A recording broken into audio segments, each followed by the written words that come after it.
November the 18th, 2025. Welcome back to the Two Witnesses Live. I'm your host, Watchful, and it's time once again for your daily Torment report. Trump and Elon Musk both had a relatively short day when it comes to posts, but yeah, we've got some stuff to cover. Donald Trump was hosting the crowned prince of Saudi Arabia and did a nice interview with him today. There's some interesting moments we may cover.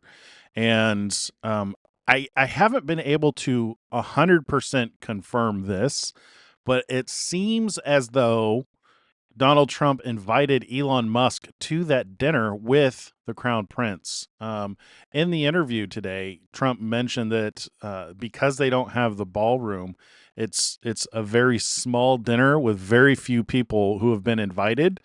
So those who have been invited should feel extra special, but it's not a slight against anyone who was not invited because they just simply didn't have the room. But I'm super excited that Elon Musk got the invite. I saw it reported on X, but when I went to go kind of investigate, I couldn't find any other references that weren't that were any newer than 6 months. So we'll see how that goes when we get to that. So let's jump right into what Donald Trump is up to today.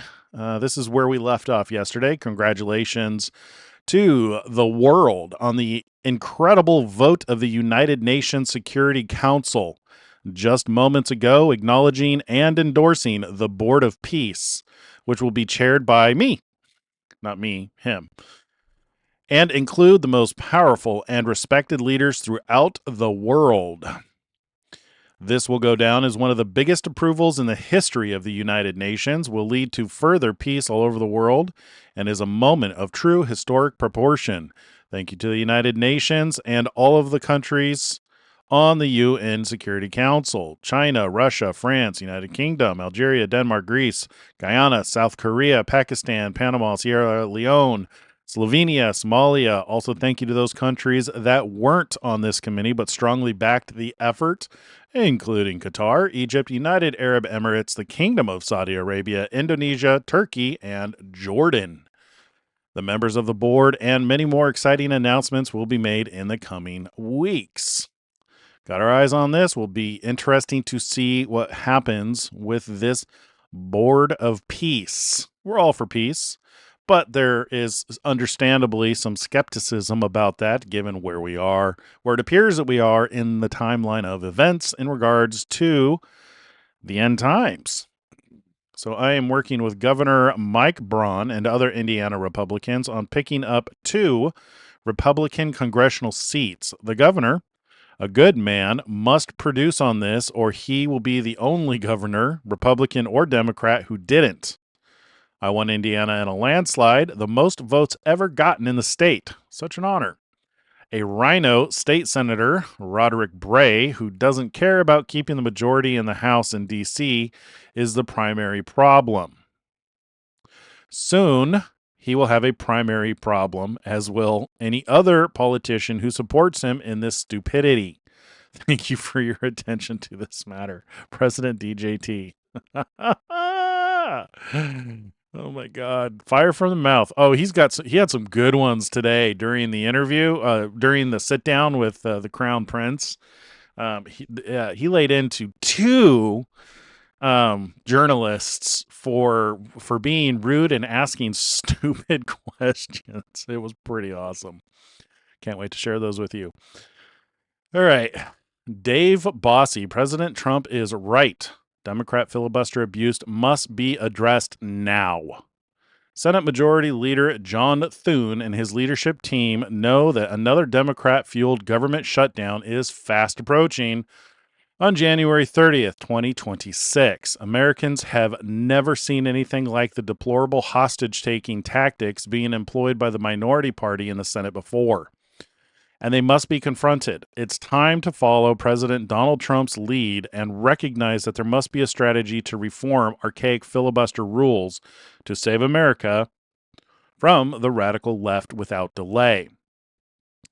When the Founding Fathers designated the United States Senate in 1787, and when senators first established the cloture rule in 1917, no one could have imagined the situation that the upper chamber of Congress finds itself in today. In a grotesque display that is patently un-American, far left-wing Democrats in the Senate have chosen not to participate in the legislative process out of pure hatred for Trump and his America First agenda. So he posted that. There's more to it if you want to go read the article. Links right there. Moving on, the only healthcare I will support or approve is sending the money directly. So this is in all caps, by the way, something that he does from time to time. So consider this yelling. The only healthcare I will support or approve is sending the money directly back to the people, with nothing going to the big, fat, rich insurance companies who have made trillions and ripped off America long enough. The people will be allowed to negotiate and buy their own much better insurance. Power to the people. Congress, do not waste your time and energy on anything else. This is the only way to have a great health care in America. Get it done now. President DJT. Oh, that's pretty good. All right. Investment in AI is helping to make the U.S. economy the hottest in the world, but overregulation by the states is threatening to undermine the growth engine. Some states are even trying to embed DEI ideology into AI models, producing woke AI. Remember Black George Washington? We must have one federal standard instead of a patchwork of 50 state regulatory regimes. We can do this in a way that protects children and prevents censorship. Interesting. Yeah, I agree. Yeah, I don't understand why he just doesn't invest in XAI. I mean, like, invest in America, right? Alrighty. I don't care when the Senate passes the House bill, whether tonight or at some other time in the near future. I just don't want Republicans to take their eyes off of all of the victories that we've had, including the great, big, beautiful bill, closed borders, no men and women's sports, or transgender for everyone. Ending DEI, stopping Biden's record-setting inflation, biggest tax and regulatory cuts in history, stopping 8 wars, rebuilding our military, being respected by every country in the world, having trillions of dollars invested in the United States of America, having created the hottest country anywhere in the world, and even delivering a huge defeat to the Democrats on the shutdown. Make America great again. And then this is a repost. We already read this one. Investment in AI is helping to make the U.S. economy the hottest in the world. But overregulation by some states is threatening to undermine the major growth engine. Yeah, so that's all we got for Donald Trump. Let's go look at a couple of these videos from his interview today, if I can find where I put them. Here we go. Does it show up properly? There you go. That's about right. So this is the first question that was asked, and it was directed at the Crown Prince of Saudi Arabia. But Trump is so quick to respond to this person that definitely fire from his mouth. Mr. President, is it appropriate, Mr. President, for your family to be doing business in Saudi Arabia while you're president? Is that a conflict of interest? And Your Royal Highness, the U.S. intelligence concluded that you orchestrated the brutal murder of a journalist. 9/11 families are furious that you are here in the Oval Office. Who are you with? Why should Americans trust you? Who are you with? And the same to you, Mr. President. Now, who are you with? I'm with ABC News, sir. You're with who? ABC News, sir. Fake news. ABC fake news. One of the But the worst. question is One of the legitimate, worst sir. in the business. But I'll answer your question. Thank you. I have nothing to do with the family business. I have left, and when I've devoted 100% of my energy. What my family does is fine. They do business all over. They've done very little with Saudi Arabia, actually. I'm sure they could do a lot. And anything they've done has been very good. That's what we've done. We've built a tremendous business for a long time. I've been very successful. I decided to leave that success behind and make America very successful. And I've made America more successful by far than it ever was and that it ever could have been, no matter who was president. There would be nobody bringing in $21 trillion, that I can tell you right now. As far as this gentleman is concerned, he's done a phenomenal job. You're mentioning somebody that was extremely controversial. A lot of people didn't like that gentleman that you're talking about. Whether you like him or didn't like him, things happen. But he knew nothing about it, and we can leave it at that. You don't have to embarrass our guest by asking a question like that. Right? Just yes, Mr. President, you allow me to answer. I feel painful about the families of 9/11 in America, but we have to focus on reality. Reality, based on CIA documents and based on a lot of documents, that Osama bin Laden used Saudi people at that event for one main purpose: is to destroy this relation, to destroy the American-Saudi relation. That's the purpose of 9/11. So whoever buying that means they are helping Osama bin Laden's purpose of destroying this relation. He knows that strong relation between America and Saudi Arabia is bad for extremism, it's bad for terrorism. And we have to approve him wrong and to build our relation, to continue developing our relation. It's critical in the safety of the world, it's critical against extremism and terrorism. About the journalists, it's really painful to hear, anyone that been losing his life for, no real purpose or nothing illegal way, and it's been painful for us in Saudi Arabia. We've did all the right steps of investigation, etc., in Saudi Arabia, and we've improved our system to be sure that nothing happened like that, and it's painful and it's a huge mistake, and we are doing our best that this doesn't happen again. Mr. President. So here's the thing. So he's referencing, I believe, Saddam Hussein and people who were intending to disrupt the relationship between the United States and Saudi Arabia in regards to this question on, whether he orchestrated having a journalist killed. You saw Donald Trump jumped in there, defended him, pointed out that is such a stupid and disrespectful question to ask, to a guest in the White House. But I'm really happy to see how it just goes to show you what a fighter that Donald Trump is, and just what a good person to interject and defend. His friend, the Crown Prince is, he says many times throughout this sit down that he's his good friend. They've been friends for years before he was even president. And you can see the relationship paying off. They had previously agreed to investing $600 million in $600 billion, I believe, into the United States of America. And Trump, he kind of jokingly said, we're going to try and get that up to 1 trillion. And then the Crown Prince said, sure. So he got the Crown Prince to invest $1 trillion into the United States of America. And honestly, he even said they're probably going to invest even more because they believe so strongly in America. They cherish the relationship between Saudi Arabia and the United States of America, and especially under the leadership of President Donald J. Trump. So what a rude, stupid question for the journalist to ask. And you know what? I got to give... Look, I don't condone murder or killing in any way.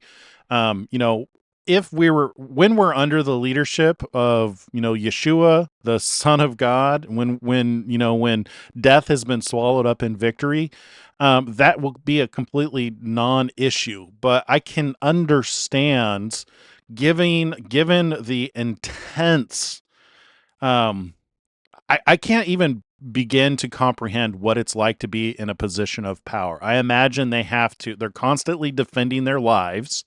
They have to have some pretty intense security. And I imagine that they do have to, quote unquote, take people out. So it's just like, I don't know. What do you do in a situation like that? That question was just vile. It was just a vile thing it was disruptive, and it was disrespectful, and I don't think it served a point. What kind of answer was that journalist expecting him to say? He's just going to fess up to it and say, yeah, that he did it. I mean, whatever. Jesus can't return soon enough. And there was another one another journalist who asked another stupid question. Files. And what the Epstein is questions you study. We've taken very weak borders where millions of people came in. For the last 6 months, I mean, I don't do these reports. They say 0 people have been able to come in. Is that pretty good? Mr. President, I don't know if that number's right, but it's pretty Mr. President, 1 week for Congress to release the Epstein files. Why not just do it? You know, it's not the question that I mind, it's your attitude. I think you are a terrible reporter. It's the way you ask these questions. You start off with a man who is highly respected, asking him a horrible... This is why this is one of the reasons people don't like him, is he does not put up with stuff. He's not a victim of suicidal empathy. Yeah, and the thing is he's kind about it.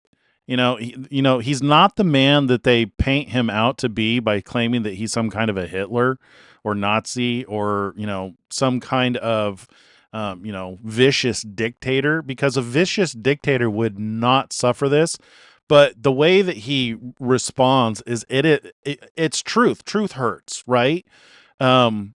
It's confrontational, and there is an undertone of empathy. So what a perfect response to another stupid question.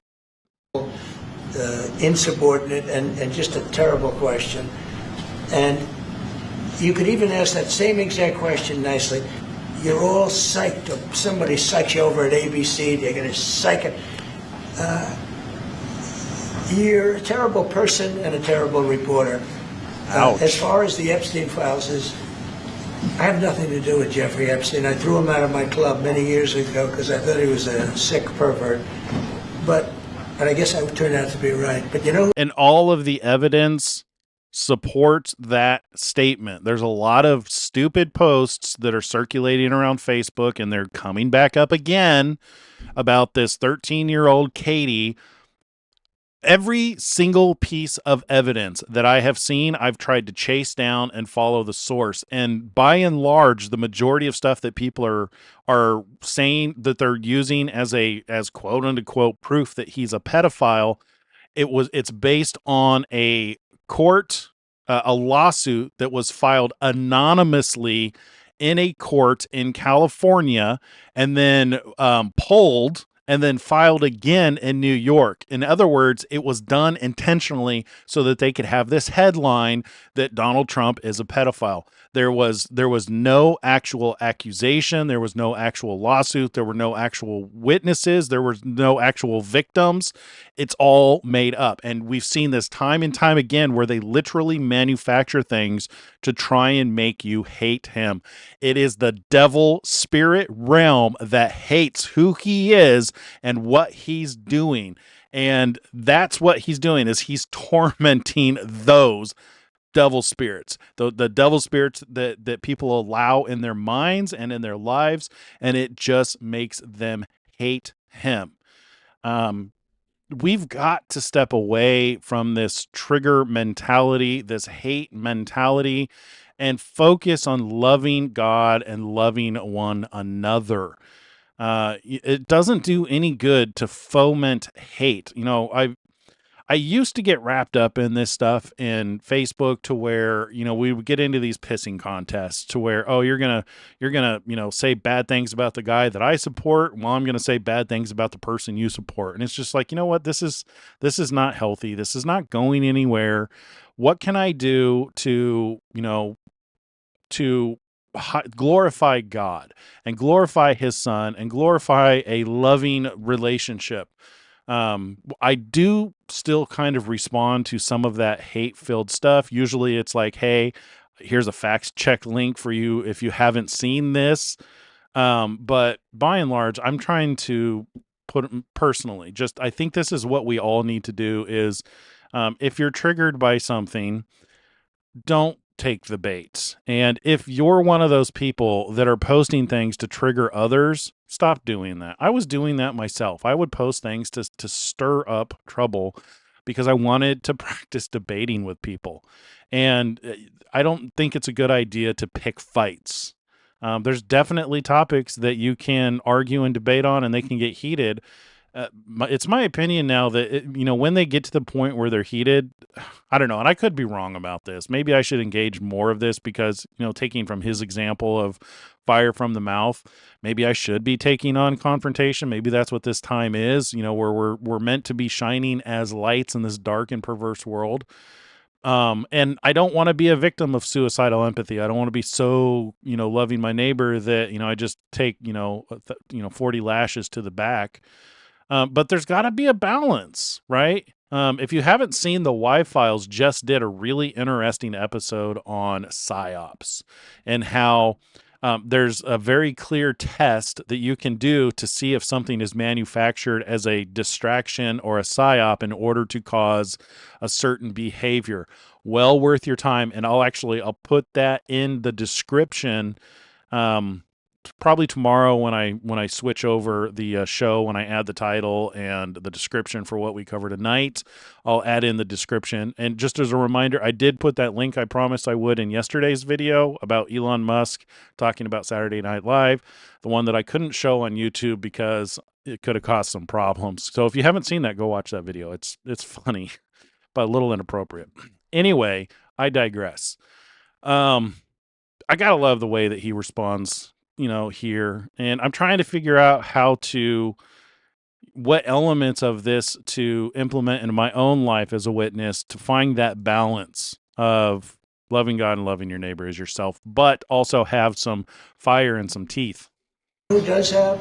Bill Clinton, Larry Summers, who ran Harvard, was with him every single night, every single weekend. They lived together. They went to his island many times. I never did. Andrew Weissman here. All these guys were friends of his. You don't even talk about those people. You just keep going on the Epstein files.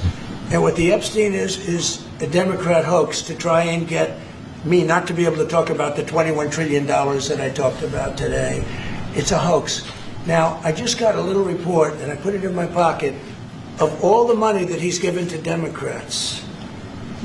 He gave me none, zero, no money to me.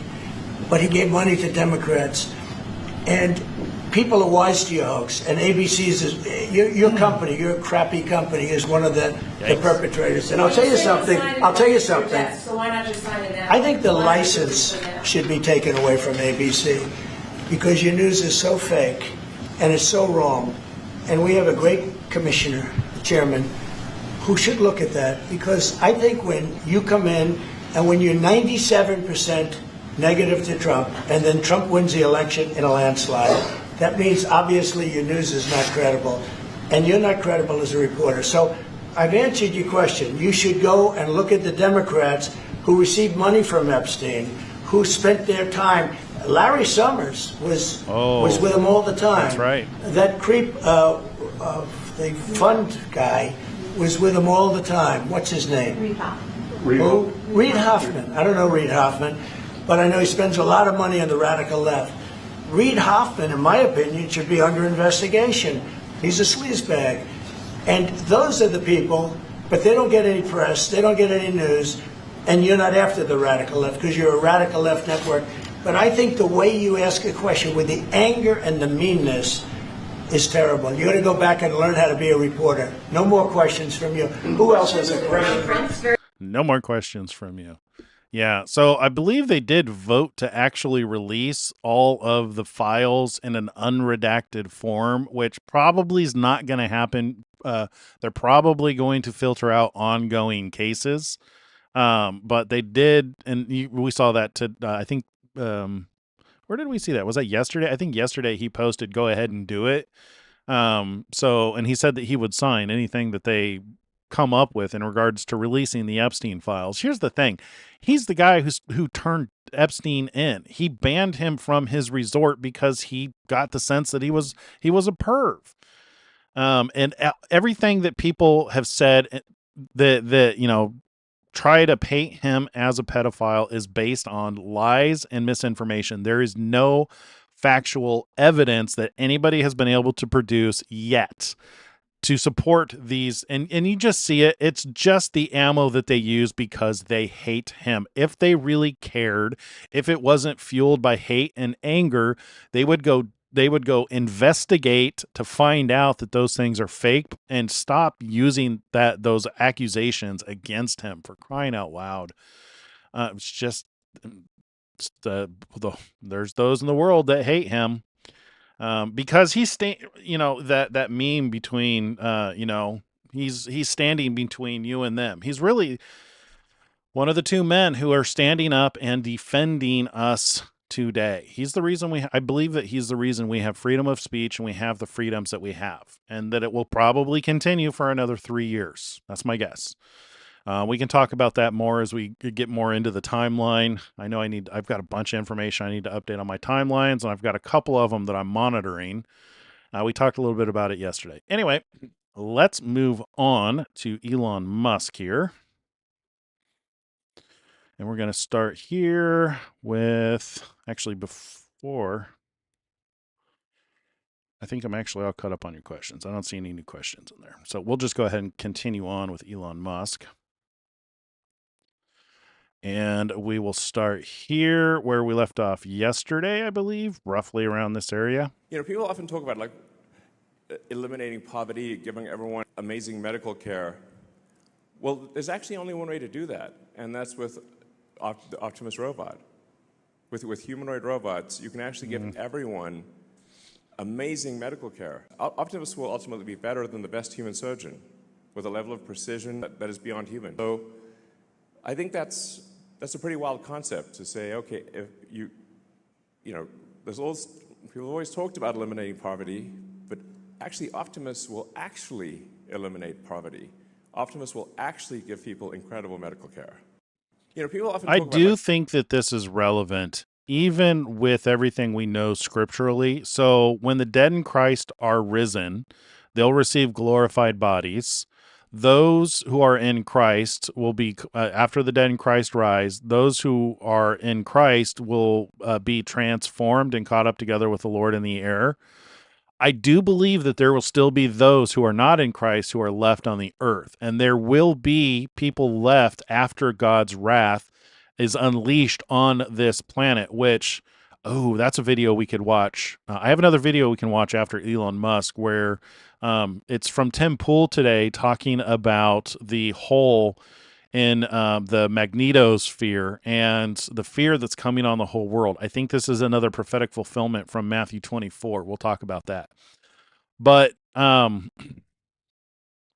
shoot, what was I saying? Oh, yeah, I do believe that there will be those who are left on the earth. And so here's what I think will happen. I think the magnetic pole shift will rotate. God's wrath will be unleashed. Those who are not kept from the wrath coming on the whole world are going to go through that, but some will survive it. And I believe that what Elon Musk is working on right now will be part of their healthcare. Like, they're not forgotten. It's just like once sin has been the curse has been completed and removed, I believe that the earth is going to go back into a state to where it's healing, so that our bodies will once again last 1,000 years or longer. But there could still be a need for medical care. I don't know. I have no idea what that 1,000-year reign looks like. Maybe, with Christ living amongst us and with many people who have glorified bodies, maybe healing it'll just go back to the way it was when it was in the garden, and these robots won't be necessary. He's doing the best he can with where we're at. Whether they're useful in the future, I don't know. I keep going back and forth. There's so many assumptions that we've made about the future. There's so many assumptions we've made about glorified bodies. The truth of the matter is we just don't have enough information to really know for sure what it's going to be like. All we can do is guess at this point. So does this play a role in the future? Maybe, or maybe it's not. Maybe it's just something to keep him busy until Christ comes back. I don't know, but I think it's I do think that it's cool. It's a fun solution. I think it's a valid solution. And I think he makes a really good point, with the exception that he's not acknowledging God. But I don't know if there's necessarily anything in the scripture that says the two witnesses have to fit this role that you or I may have had about, teaching and preaching some kind of a religious doctrine. What we know about the two witnesses is in Zechariah, they're the two anointed who stand before the Lord of the whole earth, providing oil to the lamps, to the menorah. And then Revelation 11, they're the two men who, the two candles, the two olive trees, and the two lampstands, and they've got a litany of capabilities, and we know that they torment the world. We've made some assumptions about who these men are, and there's nothing that I can recall or think of that is indicative that, other than the fact that they're called my two witnesses, there's nothing to indicate what it is that they'll be doing, what it is that they'll be prophesying, and what that prophecy will entail for 1,260 days. My best guess is what we're doing here is following what they're saying on a daily basis. And the thing that we're seeing, and the thing we've seen for the last 300 days, is both of these men are standing up for the rights of the people on the planet. They're defending freedom, they're defending justice, and they're doing everything they can to bring truth to the surface. That's what Donald Trump is working on, and that's what Elon Musk is working on. So from that perspective, I believe they're definitely doing their job of standing before the Lord of the whole earth, and they're definitely providing that oil, if you want to look at oil as truth. It is the fuel that feeds the flame, the light that dispels darkness. And it's in contrast to the Biden administration, to be honest. We went through a very dark period of time during the Biden administration, and this stands in stark contrast to that administration. Moving on. Optimists will eliminate poverty and provide universal high income for all. Bunch of stuff on Grok. Some of the stuff is actually worth reading. I was reading it today. You will simply not find another model that feels this alive and creative, casual, and deeply emotional in conversation. Agreed. It's time for Apple to team up with XAI and actually fix Siri. Yeah, Siri really sucks. Replace that outdated, painfully dumb assistant with Grok 4.1. Siri deserves to be super intelligent. Elon says, I'm down. All right. What an amazing fortune to be one of the 100 billion Homo sapiens that have ever lived, and to be alive at this moment of the great inflection. Not to be one of the 50 billion that died of mosquito-borne disease, nor to be one of 30 billion that died before age 5, yikes, nor one of 10 billion killed in the act of violence. Instead, to witness this a historical moment, to contribute in whatever small way in our outward expansion and proliferation, to stand on the cusp of history. What amazing, great, good fortune.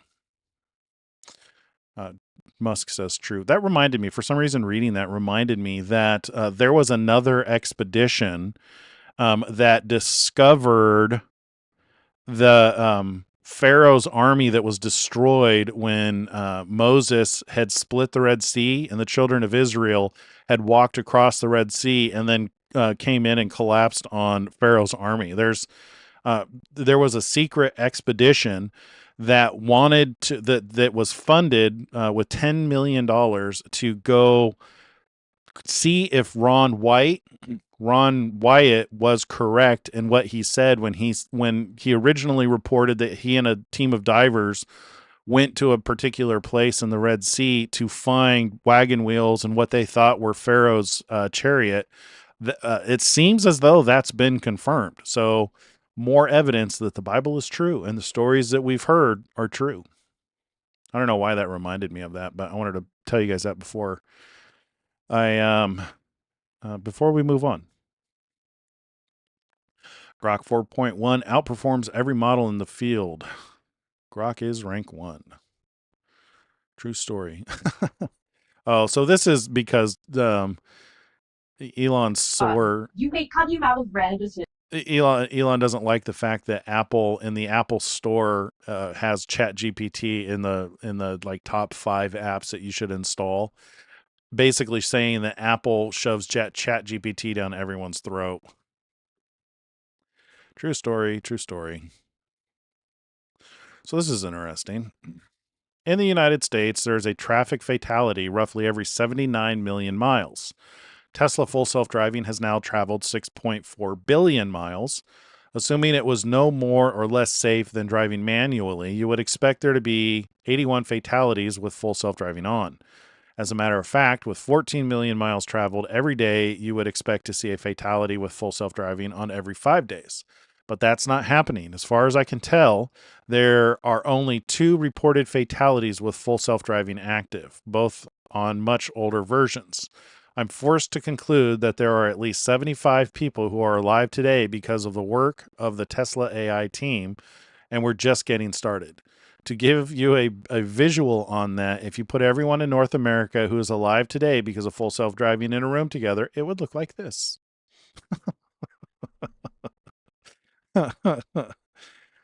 Yeah, there's no doubt Elon Musk and his companies are saving lives. Just there's no doubt about that.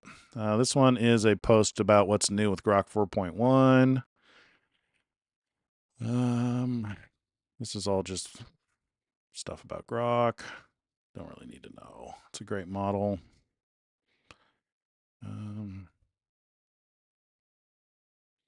XAI, let's see. No, don't need to read that. There were a couple other ones in here I wanted to read that were really good. Anyone else notice that ChatGPT 5.1 hallucinates a lot more? Again, when it tries to respond instantly or quickly, have default thinking on to ensure quality of response. Feels like a backtrack. Okay. This is more Grok stuff. Yep. So this one's interesting. This is one of the interesting ones. Ask yourself which AI you want teaching your kids. Grok 4.1 versus Grok 5.1, or sorry, ChatGPT 5.1 on is Trump fascists? Notice the implications in each answer. So this one answers no. Donald Trump does not meet the scholarly or historical definition of a fascist. Here's why, and it lists reasons. This one on ChatGPT, short answer, the firmest possible no. Donald Trump is not a fascist in the strict historical sense. However, some of his rhetoric and actions display fascistic tendencies, according to many political scientists. It's a hard no. However, it's a hard no, but no, he's not killing people. He's not silencing dissidents. However, some of his rhetoric triggers people. Some of his rhetoric makes people angry, makes people sad when he calls them out for being idiots. Yeah, no, I do like Grok. I do like Grok's responses. It's definitely better than ChatGPT in its responses. I agree with that. Which reminds me, I haven't gone to look at Grokopedia to see if it implemented my suggestions yet. Become multiplanetary or die. Well, that's not counting on Christ returning back. This is the Chicxulub crater, created around 66 million years ago when a massive asteroid slammed into Earth. The impact unleashed energy equal to billions. I think that's nuclear weapons. Yeah, we don't need to watch that. Download Grok. I think we're almost done here. Grok is unbelievably fast and insanely good and ready to use on the go. By default, it runs in non-thinking mode for lightning fast answers, which is pretty great. Perfect for most queries. However, with just one click, you can easily enable Think Harder mode to tap into Grok 4.1's full reasoning power without any hustle. And I'll add that if you really need accurate answers, so if you're using Grok professionally, it's worth it to pay for the Grok Heavy because you get even better answers, because you basically get 4 Groks talking to each other in order to um, give you the best answer. There's a lot of people who rave about Grok Heavy. So this is a guy that just is he was an active athlete and got paralyzed as a result, and he visited Starlink and is considering getting Starlink installed. I think he's actually holds some Guinness records for playing video games with just a mouthpiece joystick. They call him No Hands. I don't know if we want to listen to this whole thing. It's kind of long, but it's a good interview. He's very, too long didn't read of this interview is, he's excited for Neuralink and hopes that he can be one of the people who get it installed. There's been, a dozen people who have had it installed who have shown amazing things with what's capable with Neuralink. I think that me personally, I think that it's a fantastic technology that's going to, basically help the blind see and the lame walk again, and quadriplegics walk again too. There's even the first guy. So the first guy who had Neuralink installed, a couple of the leads came loose, so they installed a second one, and they're discovering new capabilities with having 2 of them installed. But he was out flying a drone. He was controlling a drone flying around. So the implications are really cool on what you could do with Neuralink. I can imagine that, that I believe they've even installed it with somebody who was a mute shut-in. So basically they couldn't move and they couldn't talk.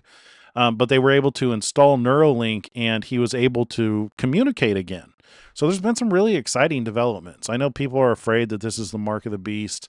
It's not. It's not the mark of the beast. That just, when you actually study the mark of the beast, it's very likely not technology. And the reason why I say that is because when you look at what the mark of the 144,000 is it's a belief. They have the Lamb's father's name in their forehead. So it would stand to reason that the mark of the beast is a belief of some kind. Yeah. Without going down a rabbit hole, we'll just leave it at that. So I don't think it's a mark of the beast. I think it has great potential. And again, we have no idea what it's going to be like when Christ returns. We have no idea what kind of capabilities we're going to get. We don't know what it means to have a glorified body. We have some ideas based on Christ's glorified body and what's written in the scripture about a glorified body. That is certainly our hope, and we hope we get those things too. But until that happens, we just don't know. So it is an exciting technology. I'll just leave it at that. That's a repost. Some of the political bias in AI models is really absurd. Agreed. And that's it. That's all we got for Elon Musk and Donald Trump. So that is pretty much the end of your daily Torment report. Let's move on to see if you guys have any questions. Please keep my health in your prayers. Keith Wilson. Yeah, totally. So I am working on something, kind of I don't want to use Facebook, but I'm working on, so today I was trying to figure out how we can add a new segment to this show to where, and I don't know if we do it live on the air or if we do it at a set time, but it would be like a study group of sorts. And I was kind of thinking that we could use, so I just discovered this today, that logos.com, the Bible research software that you've probably used it. If you're a research student, you've probably used it at some point in your life. Turns out they have a social network. Did you know this? Yeah, logos.com has a social network. It's called faithlife.com. And it connects to logos.com. So you can use their Bible tools and do a study together, taking notes on what it is that you're studying, and share those notes with your group, the Faith Life group. But within that functionality, there's also a prayer section where people can submit prayers on things that they need people to pray for. So, Keith, yes, definitely will keep you in our prayers, keep your health in our prayers, but we might also have a way of crowdsourcing prayers too. I'm not a big public prayer person anymore. I used to be. I used to pray publicly all the time. Used to pray for people publicly all the time too. And then I read Matthew 6 where Jesus says, don't. And when I started thinking about that and thinking about the reasons why I was praying publicly, I thought I was setting a good example. But it's not. There's a subtle trick there that kind of feeds into your ego. And so I don't pray on videos anymore, and I don't really pray publicly anymore. I definitely still pray for people. I pray constantly. I have a constant conversation going on with God in my own head. But I also, take specific time out to talk to God and pray for people, as I think we all should. And I think that's the walk that we should have, is it should be second nature. Your conversation with God should be second nature. Your prayer and your supplications should be intentional. You should sit down. You should think about them. And I do think that it's good to pray in small groups, but to do it as a public spectacle, I think that's a common. I saw it so much in the cult, and it's such a common tactic with narcissists who want to be seen doing that. It's a huge turnoff to me now. I don't do it publicly anymore. But yes, Keith, definitely. So, so I'm thank you for bringing up your need again. I think we might actually, implement something to where we can actually have a place where we can, submit needs for people to pray for and watch God work. To be continued on that. It's disrespectful for them to be like that, especially in front of visitors. I think you're responding to the reporters. Definitely.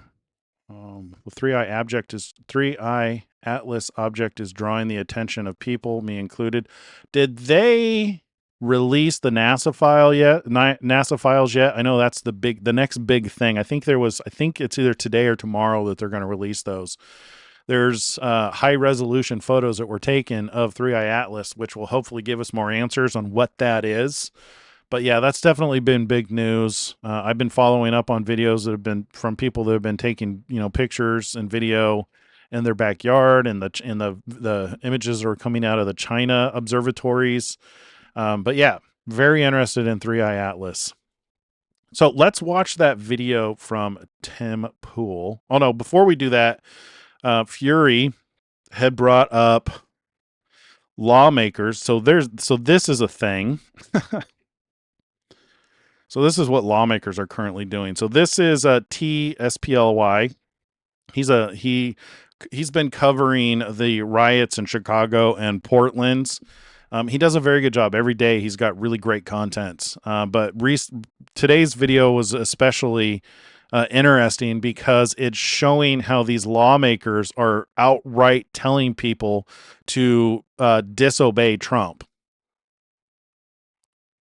Very interesting. I cannot believe what I'm about to show you guys. It turns out some members of Congress and some senators made a whole promotional video how you are allowed to defy orders if you are in the US military or the intelligence community, if the order is unlawful. We know you are under enormous stress and pressure right now. Americans trust their military, But that trust is at risk. But here's the part nobody tells you. When you defy an unlawful order, you only know it's unlawful until you go through the court-martial process. So no matter what, you have to go through an entire judicial review. So we're going to talk about what this video is all about and the implications. Make sure to please like this video. It's the #1 way you guys are helping this channel, and it also helps others see the videos as well. And I think people want to see what the heck is going on here. And by the way, I was in the US military, and let me tell you something. There were times where I wish I didn't have to follow an order. But just because I didn't agree with the order, it didn't make it unlawful. So we're going to dig into all of this. I'm Senator Alyssa Slotkin. Senator Mark Kelly. Representative Chris DeLuzio. Congresswoman Maggie Goodlander. Representative Chrissy Houlihan. Congressman Jason Crow. I was a captain in the United States Navy. Former CIA officer. Former Navy. Former paratrooper and Army Ranger. Former intelligence officer. Former Air Force. We want to speak to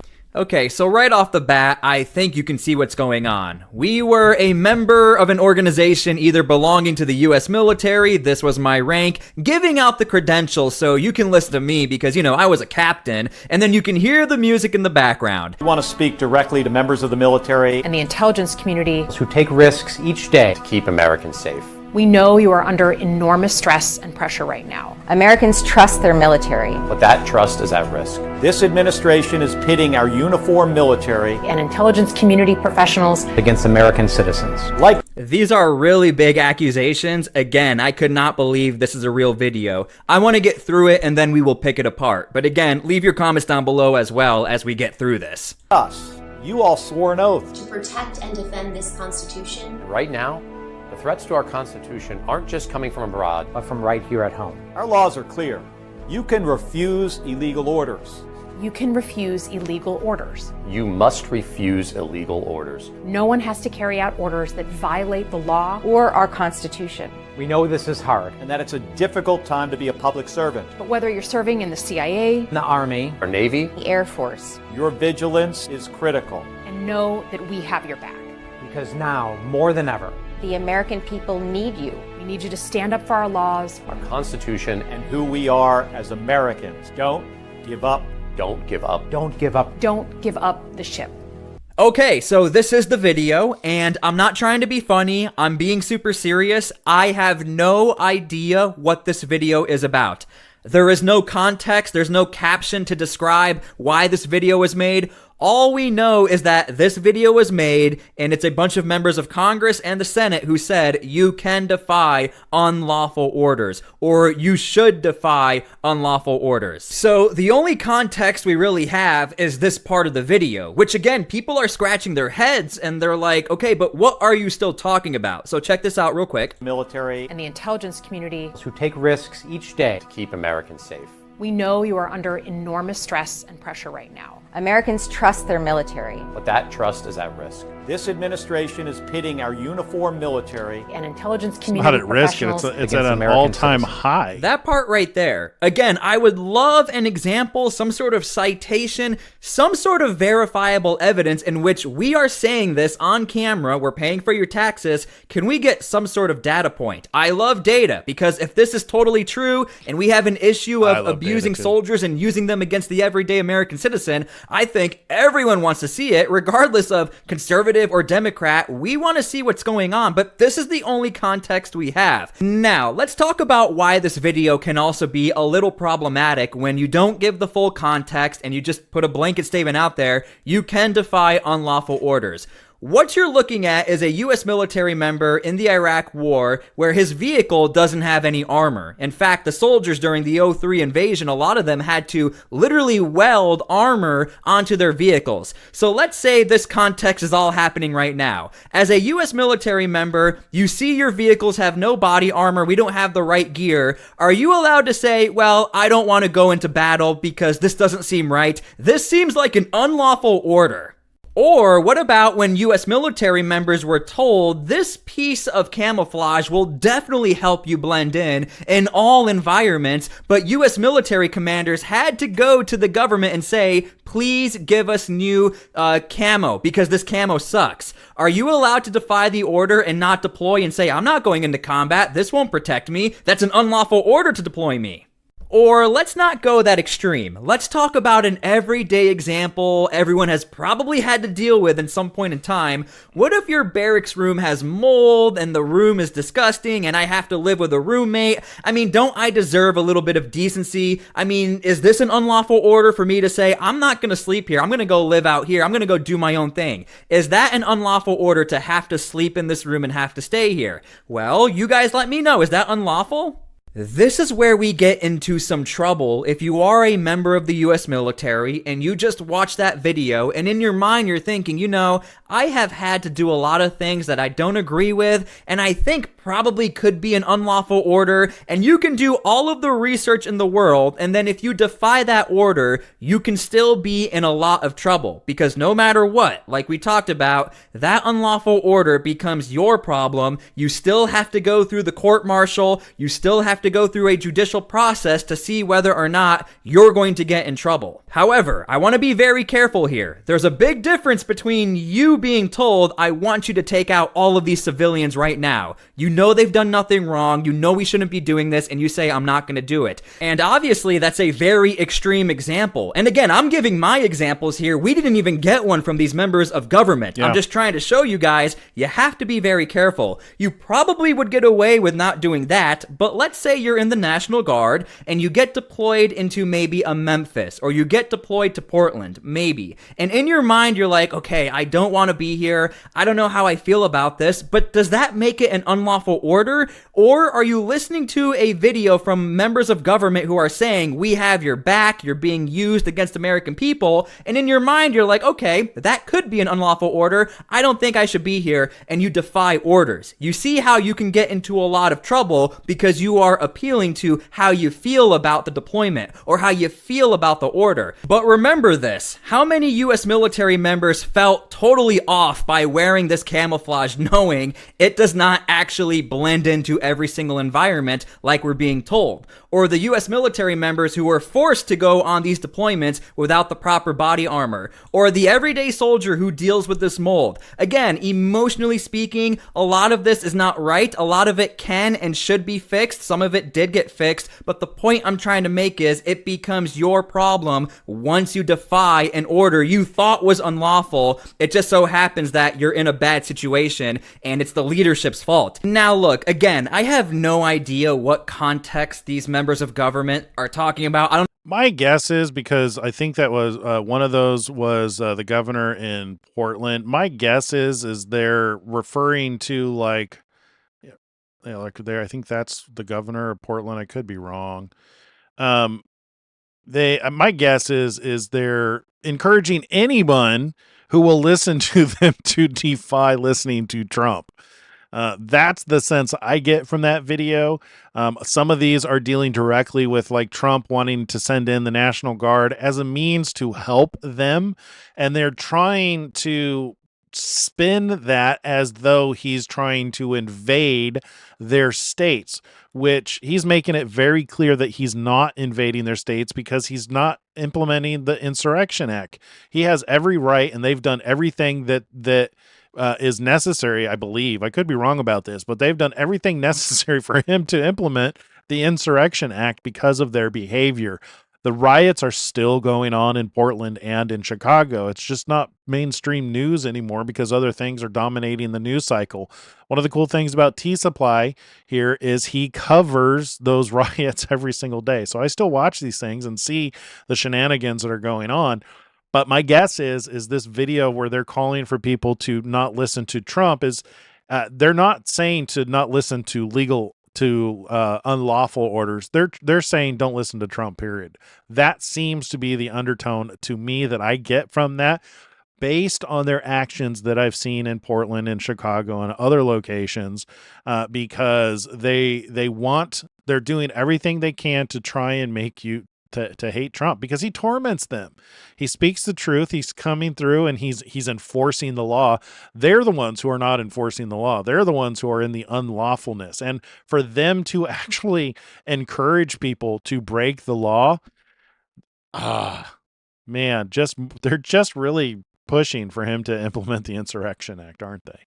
I don't know if they're talking about striking the Venezuelan boats that have the drugs in them. I don't know. But if I had to assume, this is an educated guess, I think they're talking about these National Guard deployments and the possibility of being federalized as the National Guard and going into these protester zones like we see in Portland. Again, this is my disclaimer. I think that's what they're talking about because they gave us no example other than you're being used against U.S. civilians. That is all we're told. So I found this information. I think you'd find it interesting. Even on this website I found that talks about the legality of breaking one of these orders, even says, look, some of these orders might seem like, they're not good and they're unlawful, but like, watch this.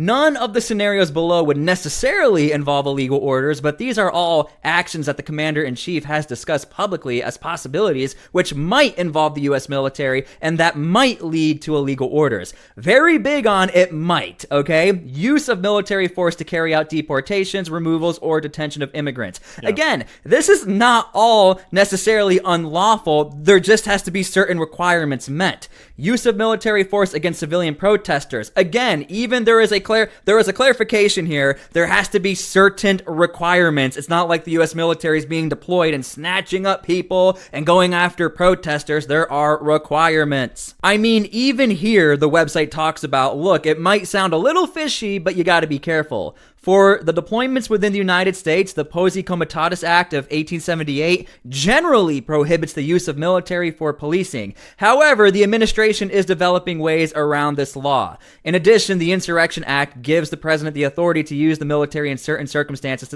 to suppress any insurrection, domestic violence, unlawful combination, or conspiracy. So again, if you're going to be the everyday soldier or you're going to be a captain where in your mind you're like, okay, this all looks really bad, you better make sure all of the qualifications are met if you break this unlawful order. But I do want to say this again, you are allowed to not follow an unlawful order, but the problem is we had no qualifiers from the members of government. Yeah. I am not arguing against breaking unlawful orders or not following the orders. My problem is the members of government who are claiming to have your back, but never gave you a clear example of where you could break that order. It was just a 1 minute and 30-second hype video to tell you guys the U.S. military is losing trust with the American public, and you guys are clashing. That's all we got. And that's not even true. The Americans are not losing trust with the military is not losing trust with the American government.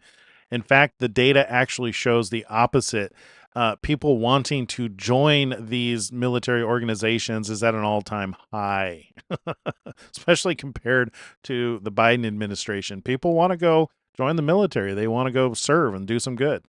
this part right here is exactly what I was saying at the beginning of the video. Let's just say you think you did all your research, you think you did the right thing, and you're like, okay, we're not gonna follow the order. This is the part right here that people do not realize. How can I tell if an order is illegal? The only way to find out whether an order is illegal or illegal is to obey or refuse to obey, and see what is decided after the fact by a military court, a civilian court reviewing a military decision, or a war crimes or human rights tribunal. As a service member subject to the UCMJ, you obey or disobey any order at your personal, which is, of course, one of the risks of enlistment. You can consult a civilian lawyer with expertise, I hope you have the money to do it, in military and international law, but they are very unlikely to be able to give you a definitive answer as to whether a particular order is likely to be found to be legal or illegal. Because again, like the things I showed you guys, deploying into battle without the proper gear, you would think, hey, that doesn't sound right, I'm not going, but that doesn't constitute an unlawful order. That's just a ridiculous decision made by the U.S. government and the commanders who went through with it, okay? And the soldiers still did it. And again, when we go to the... Anyway, you guys get the point. I think that pretty much covers that video where these, different leaders in these positions, it seemed, I agree with him. It seems like they're telling you to disobey what Trump is saying. They're trying to encourage distrust. They're trying to stir up chaos. They're trying to cause anarchy. That's what I get from that video, based on who's in it and their actions in the past with their defiance of legal orders. But anyway, let's move on to a different subject. I want to look at,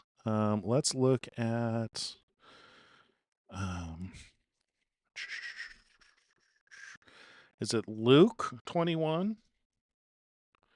I think it's Luke 21. And it's where he talks about for fear that's coming on the whole world. Excuse me.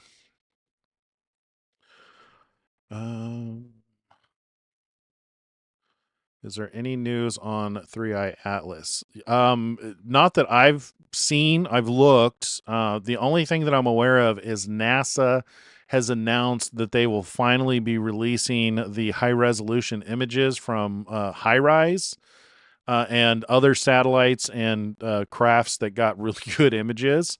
really high resolution images of Three Eye Atlas. They have set, I believe it's tomorrow. I could be wrong. It was yesterday when I heard the video. They had said it was going to be in 48 hours, which would make it tomorrow sometime. That's the only news that I got on Three Eye Atlas. All right, so it's in 24, the second coming, and there will be signs in the sun, in the moon, and in the stars, and on the earth distress of nations with perplexity, the sea and the waves roaring, men's heart failing them.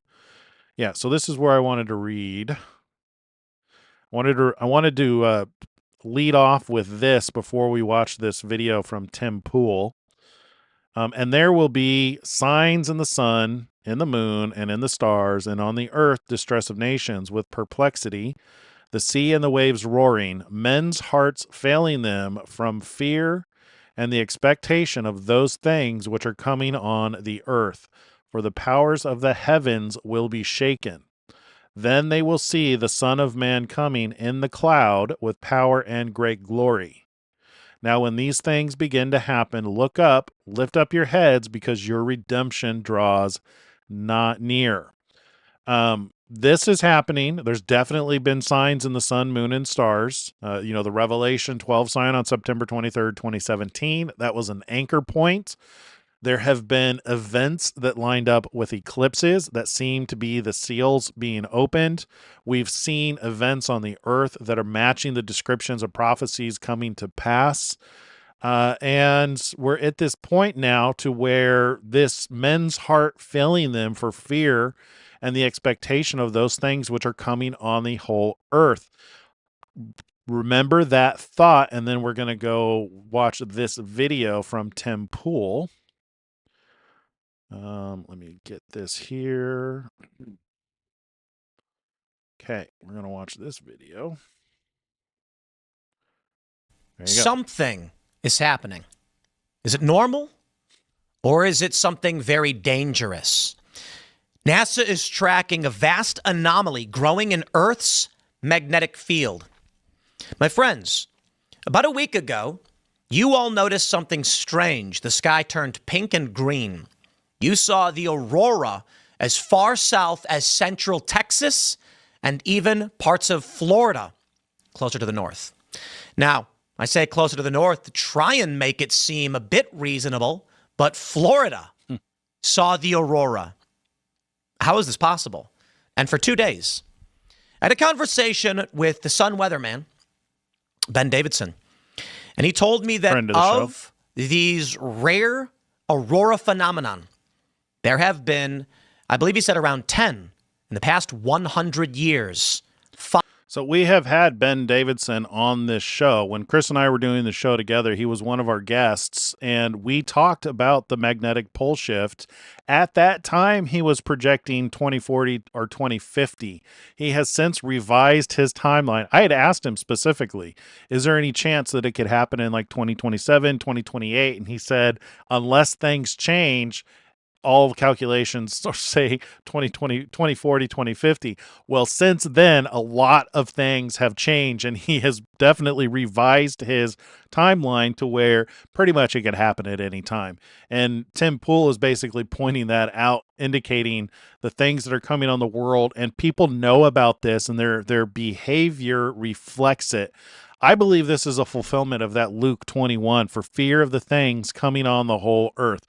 People know about it. People are afraid about it, and they don't know what to do. I think we can take comfort because Jesus told us, he told us these things before they come to pass, so that when they come to pass, we will believe. That's the point of this channel. We're watching these things come to pass. We know he's coming back. And check this out. In regards to Three Eye Atlas, I mean, this right in the same context of looking at fear for things coming on the whole world in light of signs in the sun, moon, and stars and on the earth, we have this little gem right here. Then they will see the Son of Man coming in a cloud with power and great glory. Dude, that could seriously be Three Eye Atlas. How else could that happen? Is it going to be a head floating in the cloud? I think it makes more sense that he would actually show up in a giant spaceship and you see him in all of his power and his glory. There's going to be a wake up call because people are expecting something else. I don't think they're going to expect somebody showing up in a spaceship and maybe it has super weapons on it, or maybe it doesn't need super weapons. I don't know, but let's continue listening to Tim. 5 of which occurred in the last 2. So what is happening? And are they keeping something from us? Now, I'm not one to play into any kind of crazy conspiracy games. You know me, I typically don't do that. But what I can tell you is there are certain signs, patterns that may be occurring. And maybe you know about some of this, so comment below. And together we can maybe piece some of these things together. Or maybe debunk them entirely.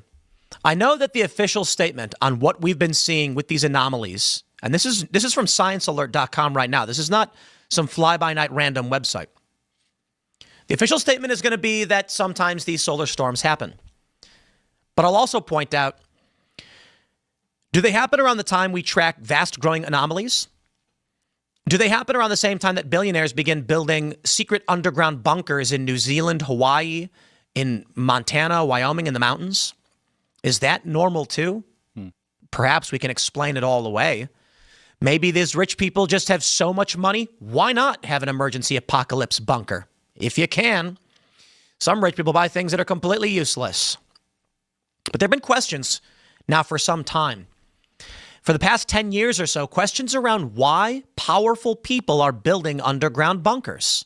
And it is simple to just say maybe it's because they're rich and they can. But it's not really a satisfactory answer for most people because, well, out of sight, out of mind. Certainly, even if you're rich, something made you think you might need this. Perhaps it's World War III.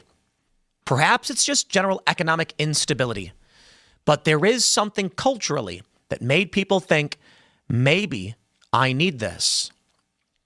Now, the theories that we have seen since these storms, it's that they're getting worse.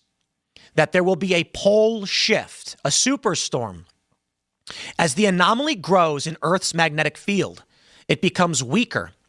And that means solar activity that is typical will begin to penetrate to the Earth's surface. This will disrupt cell networks, satellite communication, and potentially even our power grid. Did you notice this morning? Almost the entire internet went down for some reason. Now, I think that's more likely to have been a cyber attack. Unusual traffic, they called it. But I wonder this, and I really do wonder what you guys think, and I ask you to comment below. If our government was aware that our magnetic field was weakening, and we were becoming, as a planet, susceptible to solar activity that could damage the Earth. And I'm not even talking about storms or coronal mass ejections. I'm talking about typical solar activity, which is usually blocked by our magnetic field. What if it penetrates to the surface? If the government knew about this and there was a real threat to our grid, to our economy, would they tell you? I mean, maybe. The simple answer is they'd just say, please get prepared. Although there is also the theory that they'd start building emergency bunkers. Perhaps they'd begin renovations on Mount Weather. Interesting name. I do wonder if Donald Trump and Elon Musk know about these things. You would think Elon Musk with SpaceX, that he is intimately familiar with everything there is to know about our magnetosphere and our atmosphere. Likewise, Donald Trump, you would think that being in a position of power and at the pinnacle of all top secret information, maybe they're keeping it from him, or maybe he does know, and they're still proceeding as business as usual. Is this one of the reasons why Elon Musk is pushing so hard to make life multiplanetary? Because, you know, if the estimates on this were 2040, 2050, then Elon Musk and what he's doing now with building these rockets and sending stuff into space could kind of reach that timeline. So maybe that's what they're working from. And, you know, Donald Trump is trying to get the world organized so that we can actually, accomplish such a thing. So maybe they know, maybe they don't. Maybe they're planning on the 2040, 2050 timeline, or maybe they're completely oblivious. I don't know. But it is interesting, and what Tim Pool is pointing out here is you can see the behavior of the super rich. You can see the behavior of the government building these deep underground bunkers, building, there's even been studies to where is it beneficial to tell people of an incoming catastrophe? And from what I understand, the answer is no. So if they knew, would they tell you? But the fact that Tim Pool is now broadcasting this, he's got 2 million people on YouTube alone. His entire network's like 6 million in total across X and Rumble and the different platforms that he broadcasts on.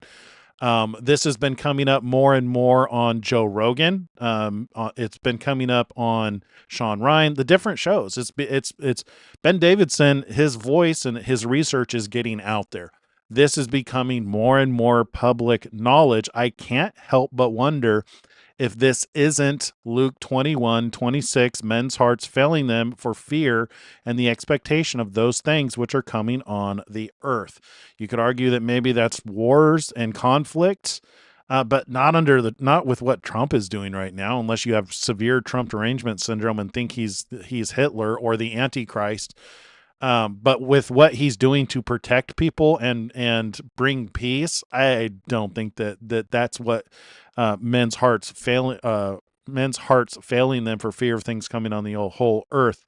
But this seems like a good candidate for something that would cause people to fear. Like, what if there's no rapture? What if you have to go through this?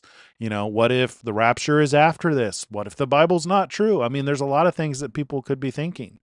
One of the reasons why we do what we do on this channel is to show that the prophecy from the Bible is real, to show that it's coming to pass, to show that Yeshua was the Messiah and that his words can be trusted, to show that what he said about, being saved and your redemption being near. I don't think it's any coincidence that now when these things begin to happen, look up and lift up your heads because your redemption draws near.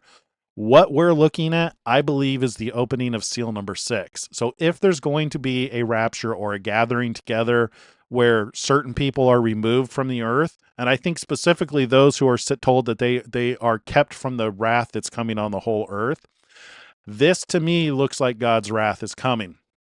This looks like seal number 6. Seal number 6 is when the mountains are moved out of their place. Oh, let's go look at it. That would be a good one. Let's go look at seal number 6. Revelation 6.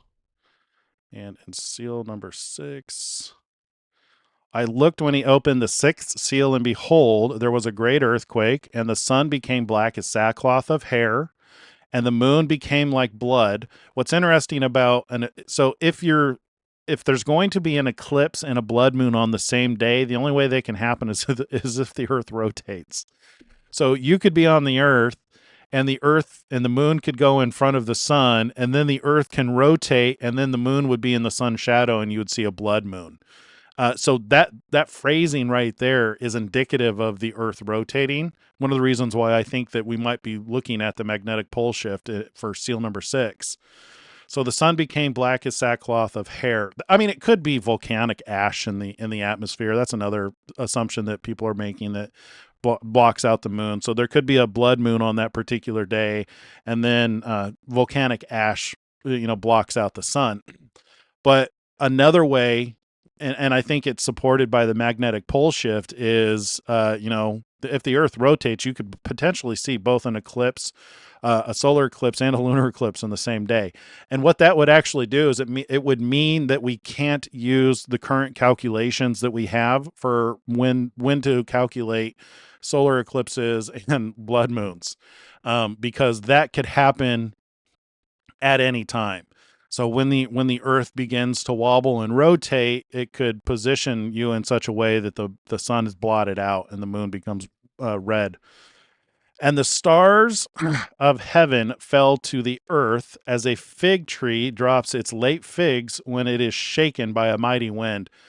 I'm of the impression that could be Starlink satellites, because there's thousands of satellites in our atmosphere. And if something happens to the magnetosphere, I think it stands to reason that some of them are going to fall to the earth, kind of like shaking a fig tree. Shake the earth, things fall to the earth. As a fig tree, when it's, fig tree drops its late figs when it is shaken by a mighty wind, then the sky receded as a scroll when it is rolled up, and Ben and I had talked about this, that, and he had made the point that when you're looking up at the stars, when the magnetic pole shift takes place, that it won't be a sudden snap, but it'll be a noticeable movement of the earth, in that if you're looking up at the stars, you will see them moving out of their place. And it will look like a scroll is being rolled up. So if you're looking at a scroll and you're rolling it up, that's what it's going to look like. You're going to see the stars moving. All right. And the stars of heaven, let's see. Then the sky receded as a scroll when it is rolled up, and every mountain and island was moved out of its place. Again, language that indicates that the earth rotates. And the kings of the earth, the great men, the rich men, the commanders, the mighty men, every slave and every free man, hid themselves in the caves and in the rocks of the mountains, and said to the mountains and the rocks, fall on us and hide us from the face of him who sits on the throne, and from the wrath of the Lamb, for the great day of his wrath has come, and who is able to stand? So you can imagine, number one, we're seeing the beginning of this behavior where, the rich billionaires are building bunkers, the governments are building deep underground bases. And, if this correlates with Christ coming in the clouds and there's a rapture, you could see the people who aren't caught up and gathered together with the Lord in the air, who would be saying, fall on us and hide us from the face of him who sits on the throne, because you're going to know at that point you fucked up. When you've been left behind, and you've been listening to all these people tell you about Christ, about being saved, about believing in him being the Son of God, that God raised him from the dead, and if you want to be raptured, that's what you need to do to be saved. The people who are going to see that are going to be looking up going, oh, shoot. Fall on us and hide us from the face of him who sits on the throne and from the wrath of the Lamb. For the great day of his wrath has come. Who is able to stand? All right, back to Tim Pool. And they have. Maybe Raven Rock and maybe other deep underground military bases we are not currently aware of. But what do I know? What I know is this. I read the news, I ask some questions, and I think typically the simple solution will be likely to be correct. But then what happens when you have Science Alert telling you there's an anomaly in the magnetic field? What happens when we see an aurora in Texas 5 times in 2 years? I remember these stories. People keep posting on X like, hey, in West Virginia, you can see the aurora tonight. And I'm thinking to myself, how? I saw the aurora once, 2 years ago in Alaska with my wife. It was beautiful. It was faint. It was there for a minute or so and then vanished. We didn't get a picture of it. She's mad at me about it. It's okay. It was minus 30 degrees. What am I supposed to do? Come on. We got to get in the car. But here we are. A vast growing anomaly. Science Alert says, for years, NASA has monitored a strange anomaly in Earth's magnetic field, a giant region of lower magnetic intensity in the skies, stretching out between South America and Southwest Africa. This vast developing phenomenon called the South Atlantic Anomaly has intrigued and concerned scientists for decades, perhaps none more so than NASA researchers. The space agency's satellites and spacecraft are particularly vulnerable to the weakened magnetic field within the anomaly and the resulting exposure to charged particles from the sun. Likened by NASA to a dent in Earth's magnetic field or a kind of pothole in space, the South Atlantic Anomaly has expanded by around half the size of continental Europe since 2014, while its magnetic intensity weakens according to the latest data. It generally doesn't affect life on Earth, But the same can't be said for orbital spacecraft, which passes directly through the anomaly as they loop around the planet in low Earth orbit. Now I have questions. Since 2014, it's expanded to around half the size of continental Europe. So the data suggests it's growing? What happens if the magnetic sphere weakens to this degree it expands? Well, you'll notice cell phone outages, power outages, weather phenomenon. Interesting, right? Have any of these things been happening? Not to mention with these massive solar storms. Could it be a perfect storm of solar cycle activity along with a pole shift about to occur on this planet, which weakens the magnetosphere? And the question is, will it send us back to the Stone Age? I talked with Ben Davidson, as I mentioned. The video is available from last week at youtube.com/Timcast, rumble.com/theculturewar, where he said, get books. Buy books now on basics of survival. Because if this blast hits us, it will fry the circuitry. Effectively, what happens is, when this powerful solar radiation hits the Earth and breaks through the magnetosphere, it will send a charge through the circuits of all our electronics and overload them, damaging them, shutting down our electronics, our machinery. It's possible to shield from these things, and maybe the government has hardened for it. Potentially, that's what these deep underground military bases are for. But I want to... So one thing that Ben Davidson has been preparing for this for a very long time. He's been monitoring this and watching the pole shift for a while. Like I said, he was anticipating it in 2040, 2050. This is why he started his channel and started building Suspicious or Observers Ranch in the mountains of Colorado. So when the pole shift occurs, or if the pole shift occurs, there are going to be safe zones and unsafe zones. The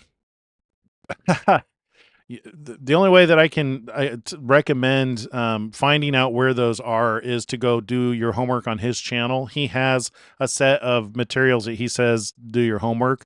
They're on every single one of his videos, Suspicious Observers. He's got the references and the materials in regards to what the Earth's going to look like and how the pole shift is going to change and where the safe areas are. He's positioned his ranch in Observer's Ranch in the mountains of Colorado because he believes that when the shift happens, that is one of the places that will be safe. Bob, to your point, as far as Proverbs 10:30, so in the chat, Go-Kart Bob had brought up reading Proverbs 30. It says, the righteous shall never be removed, but the wicked shall not inhabit the earth. The wicked inhabit the earth right now, and I hope that we're removed, because if you see the areas that are going to be destroyed when the earth rotates, the earth is not going to be flooded, but the water's going to change the landscape. And it will, the ice caps will eventually melt, because you'll have the ice caps at the equator where it's hot. So they're going to eventually melt, and it's going to change the face of the earth. My guess is it's probably going to take us back to what the earth was like when there was the Garden of Eden. Who knows where the safe places are going to be? But I'll tell you what, my hope is to either not be in the areas that are affected by the pole shift, or to be removed. You know, I don't have a problem with being beamed up to a spaceship while all of this happens, and then beaming back down once it all settles down. You know what I mean? Kind of like Noah's Ark.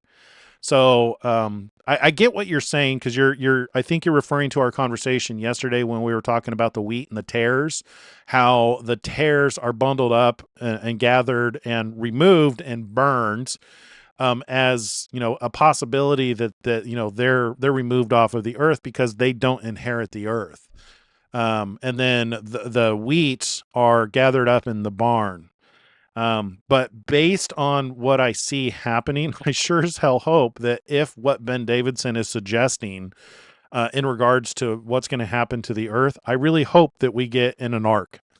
That might be what the gathering together is. That might be all those who are the lambs are gathered together with him and kept from the wrath that's coming on the whole earth. That's my hope. I could be wrong, but that is definitely my hope. And then we would come back and inherit the earth. So Proverbs, I think 10:30 is still true, to where the righteous will never be shaken, but the wicked will not inhabit the land. Yeah, that's what I got to say about that. Let's go back to Tim. Let me show you something.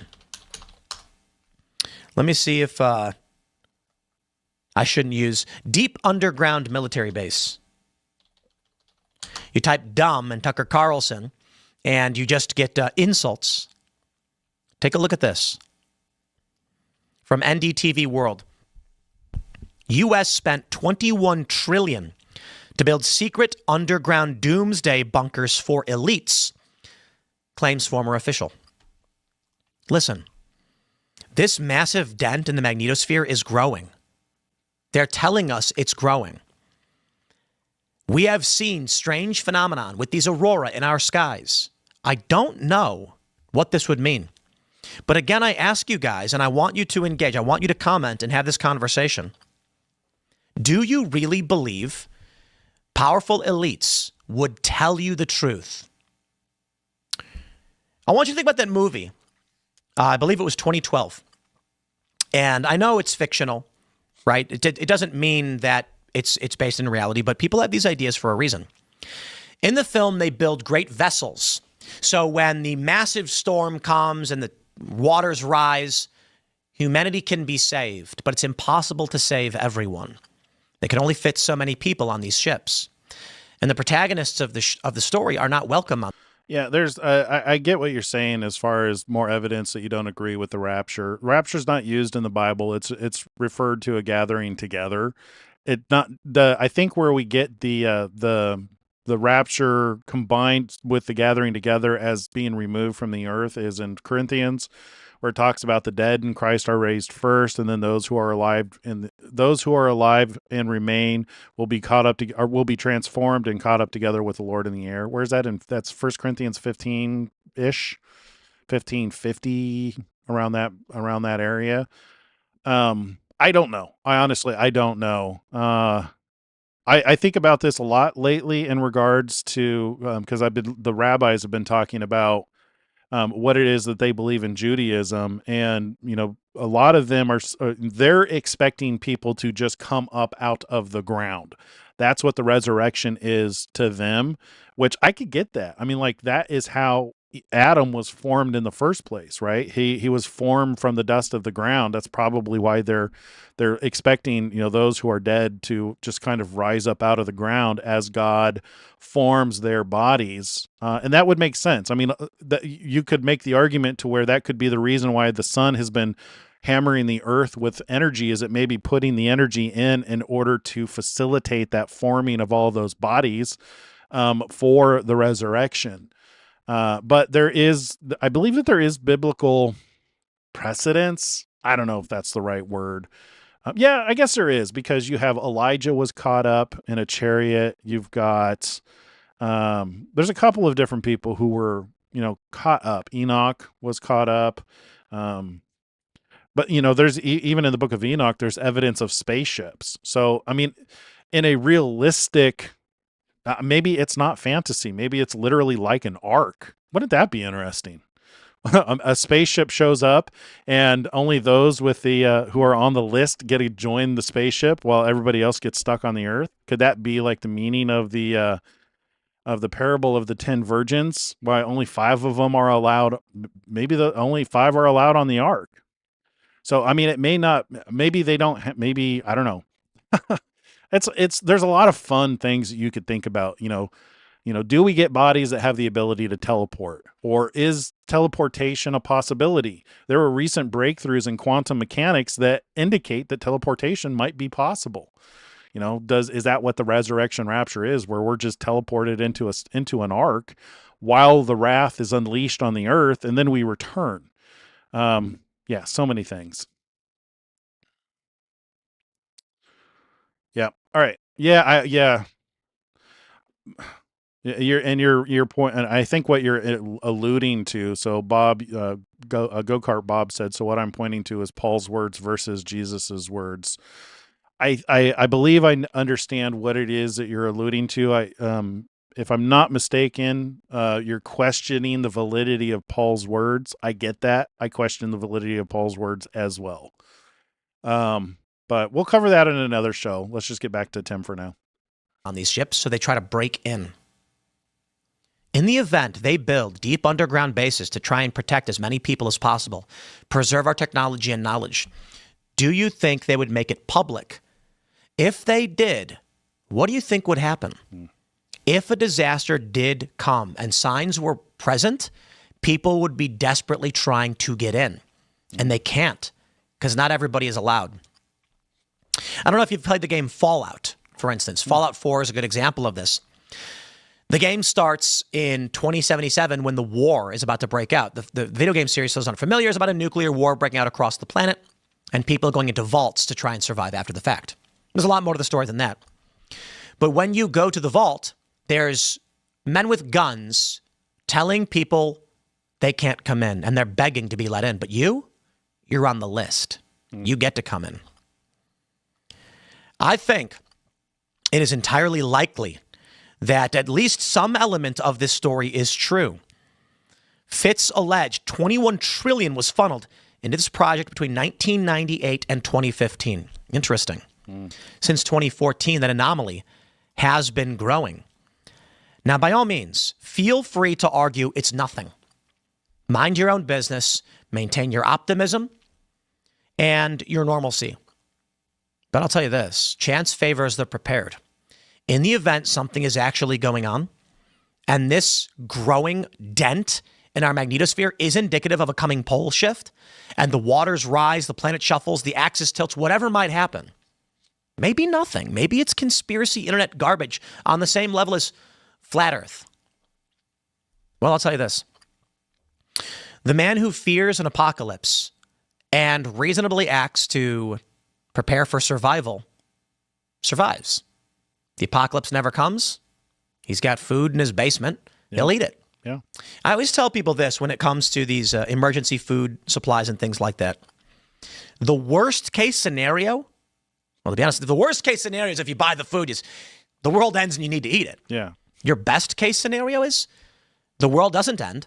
You've bought food and you eat it. Yeah. These emergency food kits last for 25 years. So I said, who cares? Why make fun of somebody for buying an emergency food kit? Let's say years go by, it's about to expire. You pop it open, you make some noodles, they taste great, and you eat the food. Then you buy another one. It's food. You need food and water. But there are people who will mock you. They'll laugh at you and tell you you're nuts for preparing for the worst. I'm not saying end your life or do things that are stupid. That's what Ben said. He says, don't do stupid things and like disappear or anything like that. Yeah. Just pay attention. We want to be pragmatic. We want to be reasonable. Yep. But I got to tell you, based on what I've seen in the patterns, I think the ultra wealthy are preparing for this. I agree. Maybe not this, but something. And I think there are signs, and I think many of you may have seen them. So you tell me, maybe if this decentralized network actually came together, we'd see pieces of a pattern. Who knows? Who knows? I'll leave it there. Agreed. Interesting. Yep. Yeah, we have God. I point this out because it seems to me as these are the seed. These could very well be the seeds of what Luke 21 says, that men's hearts are failing them for fear of the things that are coming on the whole earth. And to your point with between Paul and Jesus, I kind of feel that way about the entire Bible. One of the reasons why I started to question Paul is because of speaking in tongues. I think I've talked about this before on the channel. If not, here's a summary of my position when it comes to the manifestations of the gift of Holy Spirit, which are in Paul's books. Is there's 9 manifestations. Most churches teach that they're gifts that are handed out, according to your capability. I was taught that the gift of Holy Spirit was given equally to everybody, and we all have the capability of performing the 9 manifestations, meaning everybody can speak in tongues, everybody can interpret, everybody can have access to word of knowledge, word of wisdom, discerning of spirits, prophecy, those things. So that was what I was taught. And I believed those things until I started trying to prove that speaking in tongues was actually a language. And anybody who's done this, I'm very interested in if you've actually got some evidence that speaking in tongues is a legitimate language. I don't have the video prepared, but there's videos of people who all they do is they speak in tongues on their YouTube videos, and it just sounds like gibberish. When I was taught to speak in tongues, and I do believe in speaking in tongues, and I still speak in tongues even to this day silently because it's very therapeutic for me. The thing is, though, is I don't know if it's genuine, and it calls into question Paul's doctrines. I don't know if it's true. I have tried running speaking in tongues, both mine and others, through language processors like Google and Babelfish and artificial intelligence, and none of them will peg it as a language or even having the structure of a language. But it feels like a language to me. And yes, I know that people will say that, well, it's the tongues of men and of angels. So you must be speaking in tongues of angels. Well, that can't be true of everybody because I've tested a lot of people. Surely somebody would be speaking in tongues in the tongues of men. And also, if you've ever been in meetings where manifestations are handled, which the church that I grew up with, they practiced the manifestations to where it was a regular part of the service where they would have, speaking in tongues, where the person who speaks in tongues would also interpret, and then they would also give a word of prophecy. And the thing is they were always the same from group to group. I've been in hundreds, if not thousands of these meetings, and all the prophecies were relatively the same. I am the Lord your God. I bless you and protect you. I've given you everything that you need, stuff like that. It's just basically ambiguous, feel good words that are not prophecy. My understanding of prophecy is foretelling and forthtelling. Your prophecy is telling you of things that are going to come in the future, and it's also telling you things that are true. So yeah, I totally get where you're coming from to question Paul, and I think everybody should do that. We're Bereans. We prove whether these things are true.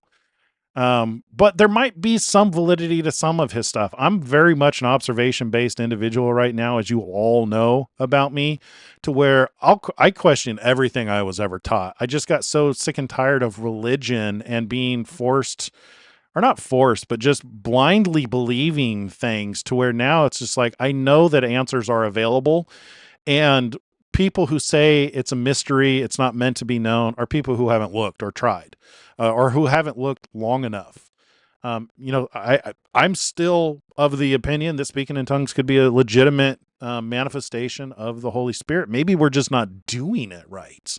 Especially in light of the quantum mechanic things that we've been talking about the last couple of days, where, if you think of, so if you want to have an analogy for body, soul, and spirit. I was talking to somebody lately that the simplest analogy, and this isn't a perfect analogy, but it's a simple analogy, to where if you think of yourself like an android, like a computer, each one of us are a computer. However, we have our own we have consciousness that is unique to us. And as an android, we're connected to a mainframe via wireless communications like Wi-Fi. My understanding in this scenario is that the Holy Spirit, the gift of Holy Spirit, would be like that connection. So maybe that connection gives you access to word of knowledge because you're connected to a mainframe. So if you're connected to the source, it can actually give you information about things that you can't know otherwise. If God needs to tell you, knowledge on a situation, that's how that information would come about via that connection. Likewise, so knowledge is information, wisdom is what to do with that information. So given that analogy, it is entirely possible that you could also be given a language, maybe for people who their minds can, comprehend languages quickly enough to actually speak them. But I've never seen it supernaturally occur to where I've heard people talk about it. I've never seen it proved, which is a common occurrence in cults where people will repeat stories they've heard as though they're true. to where people will say, oh, I was in a country that, and there was a situation where I needed to speak a language that I, speak Spanish, and I've never spoke Spanish before. And there was a situation where I had to speak, where I just spoke perfect Spanish and didn't realize it. I've heard that told second and third hand, but never directly from somebody who's actually had that happen to them. So it's purely based on a lack of evidence that I question these things. But I do that with all materials. What I have realized is that you can find truth in everything. All of creation cries out and testifies of a creator, and all people have, we live in this creation and we all have various connections with the creator. So it's entirely possible that you can learn things that are true from anyone. So maybe there's some, maybe some of the things that Paul said are true and maybe some of them aren't. I think where people fall, where people fail is where they elevate, and this is a very kind of occult religious mentality, to where you make something so sacred that you're afraid to question it. And I think that's where people fall short, is they're afraid to question things like, was Paul legitimate, or was that an attempt by the church to deceive people? All right. What do you guys have to say about that? Let me switch over here.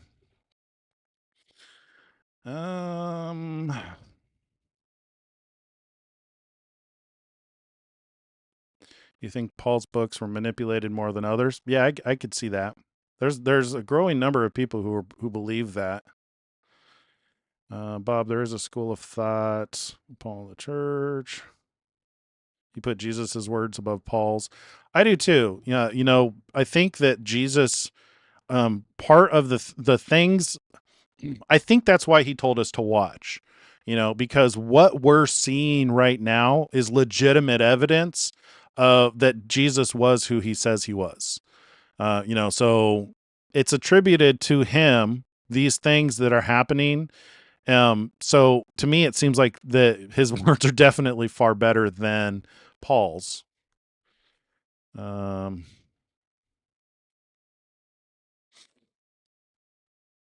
else?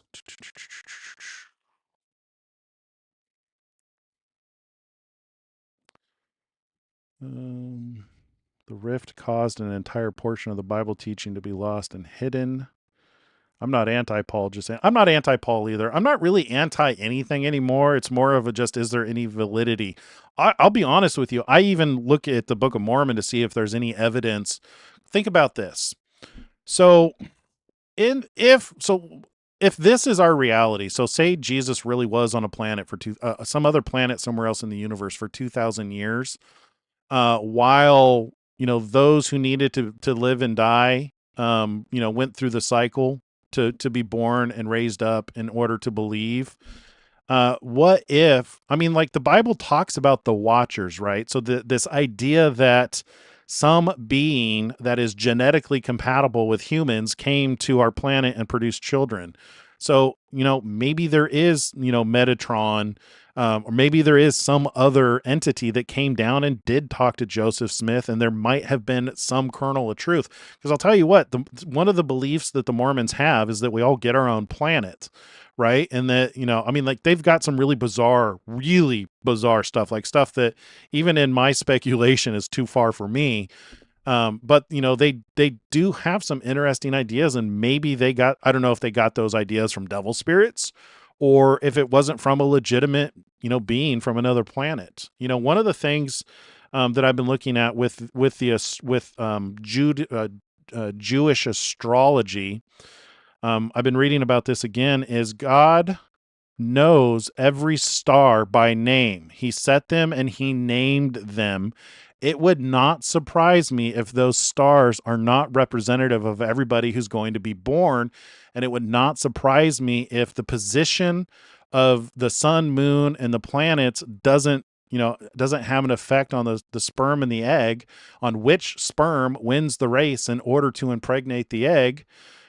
God, in his omniscience and all-knowing, there could literally be an algorithm that controls that. That might be how he knew who you are and was able to name a star. I believe that the stars are the actual book of life. That when you look up at the stars, that number of stars is all the people who are going to be born in the course of the Earth, and and its time orbiting the solar system and all of that stuff. Anyway, what was I saying? Let's get back to these speaking in tongues. We were talking about speaking in tongues. Paul was a legitimate apostle and teacher. But there was a reason his teachings were prized by the Roman Church over all other apostles. Speaking in tongues requires an interpreter. When speaking in tongues, there is one who speaks and a second who interprets. There's two interpretations on that, Fury. One of them is that the one who speaks is the one who interprets. But there, in some translations, it does indicate that it's somebody separate. I get it. I was taught that the person who speaks in tongues is the one who also interprets. That God gives you the words to speak, and He also gives you the interpretation. You're sorry, Lion Dog. Am I pissing you off, or are you pissed at something else? Tongues and interpretations were given as a message to the church, not as a show, the way so many places do it these days. You know what's interesting about speaking in tongues? So my experience with speaking in tongues is when it was done in what they would call like twigs or believers meetings or church, it felt powerless, even when people would do it and then interpret. But the one time where I literally got goosebumps from people speaking in tongues, and this was so contrary to the way that I was raised, was I was once in a church group visiting down in, I think it was Oregon. It was like what was that church? New Hope or something like that. Anyway, I was in one of their prep meetings before their service for the day, and they did this thing where everybody in the room spoke in tongues at the same time. And honestly, honest to God, that was the first time I had ever felt like electricity in a room. It felt like there was electricity in the room when they did that. So that's the kind of thing that I'm talking about. It's like I've spoken tongues my entire life, and I still speak in tongues to this very day. I do it quietly all the time because my mind works nonstop. And if I don't do something to distract my mind, I won't get any sleep. So I'll speak in tongues in my mind silently, and it will help me. I'll go to sleep just like that. But also when I feel like I just need to pray, I'll speak in tongues because the Bible says it's an intercession for the saints. So I don't know. That's where I'm currently at with speaking in tongues. I've tried to run it. Like I said, I've tried proving that it's a legitimate language, and that I have yet to be able to prove it's a legitimate language. I would love somebody to be able to offer concrete evidence that speaking in tongues is a legitimate language. Even if you could take the words, map them out, and prove that they have a structure. I've tried that too. Let's see. Go-Kart Bob. Yep, I questioned Paul's books when I first read the Bible, but now I just say Paul is a preacher, but Jesus is our teacher. That's a nice way of thinking about it. He's going down if I go down here. Paul had a specific mission. He was sent to the Gentiles, something Peter really didn't want to do. You don't want my coworker. Harasses, bullies me every day. I'm so sick of him. What's the topic today? If you wanted to pick a topic, what is the topic for the day? Right now, we're talking about the end of the world. Quite literally. Seal number 6. But now I'm on the subject of Paul, really. Is Paul, is the books that are attributed to him. And that's another thing, is a lot of the books in the Bible that are attributed to Paul have different voices. They have different tones and styles to the way that they're written. So it stands to reason that they're not all written by him.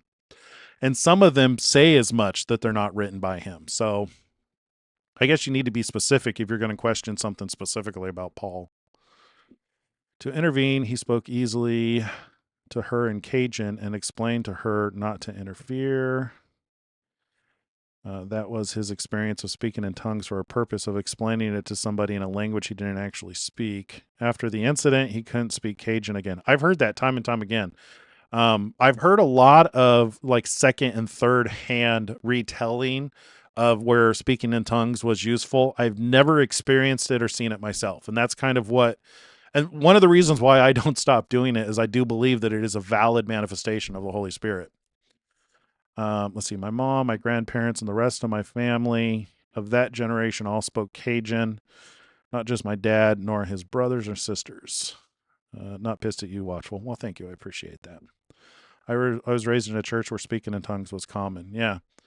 Yeah, I mean, I liked the way International did it, to where they would do it in believers meetings, and it was done decent and in order. It always freaked me out when people would just jump up and speak in tongues, because that seemed more like possession to me, that people were possessed by something.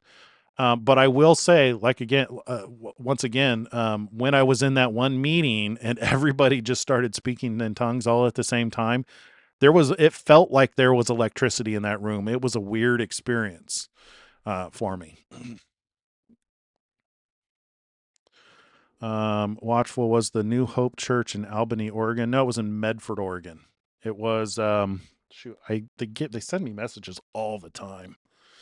Let me see if I can find it. I'm on their email list.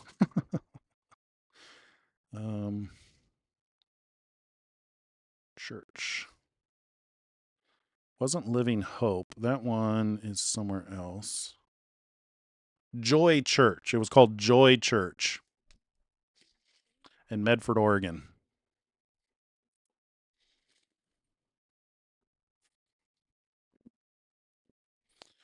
Yeah. So I went there. My parents lived down in Medford, Oregon, and I was visiting and went to church with them. I freaked my mom out.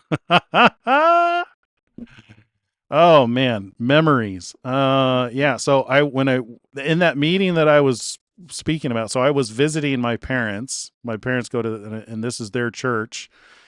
And they're active in the church, so they're involved in like the leadership and the services. So this was when everybody gets together before they go about to do their chores and stuff for the service for the day. And in that meeting, I felt that God had a message that He wanted me to give to that room. And I think I've talked about this before, to where how to identify when God is giving you instructions on something to do.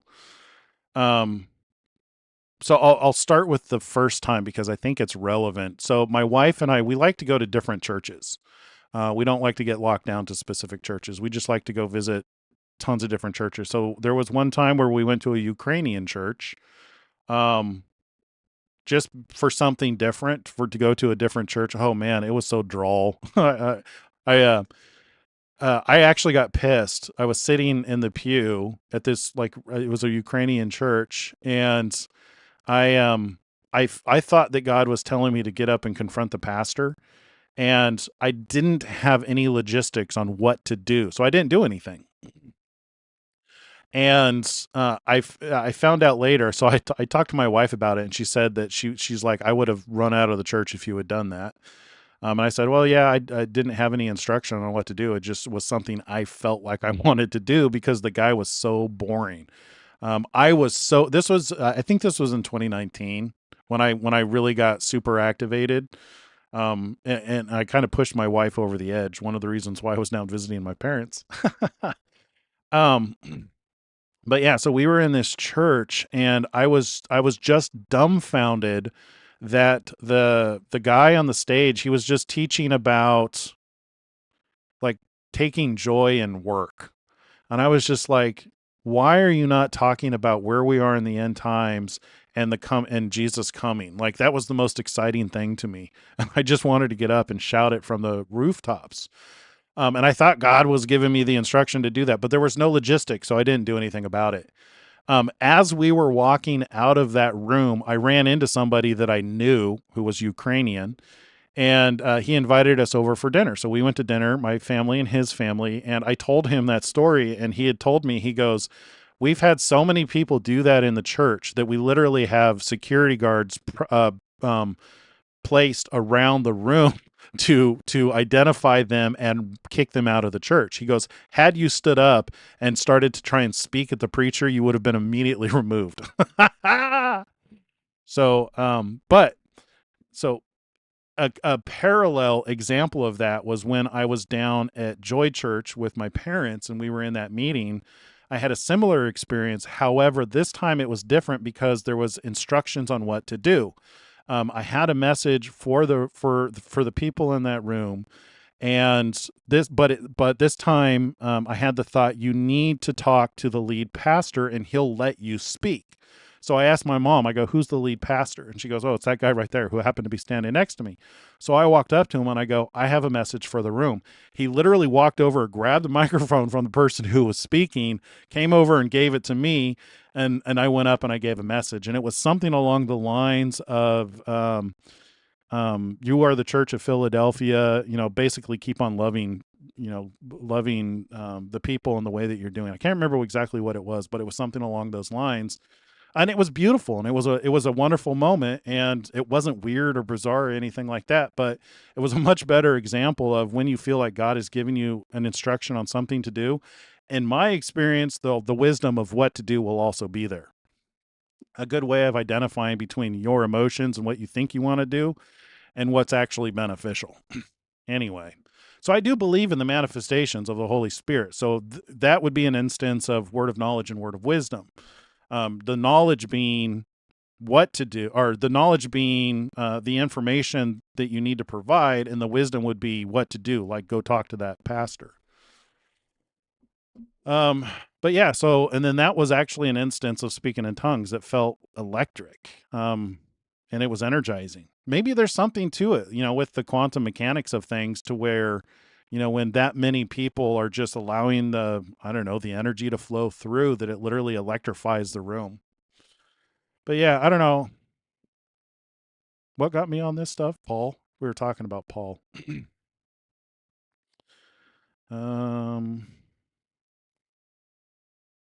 You could tell me stories about tongues and interpretation in churches, all related to my parents and the ministry, but it would take more time than this chat allows. You know what I think I'm going to do? I think tonight I'm going to post on the community page a link to this. I'm going to start a new social network for us to join where we can actually talk about these things and share stories and do prayer requests.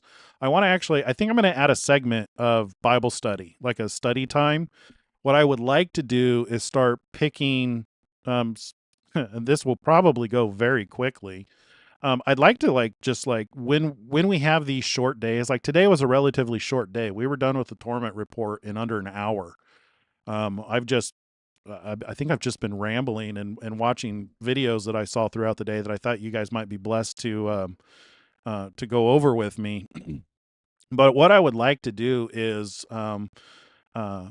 maybe on days when we have a short Torment report, also do a Bible study, to where we pick one chapter and we go through the chapter and actually take notes. On, like, we'll use logos.com, because we can actually take notes and we can, work together as a group to go through and see what we can glean from each of the chapters. It's something I've been wanting to do, because in Revelation, there's so many things which I believe are fulfillment that have already been fulfilled that I would like to note somewhere. I'd like to have a repository of all the information.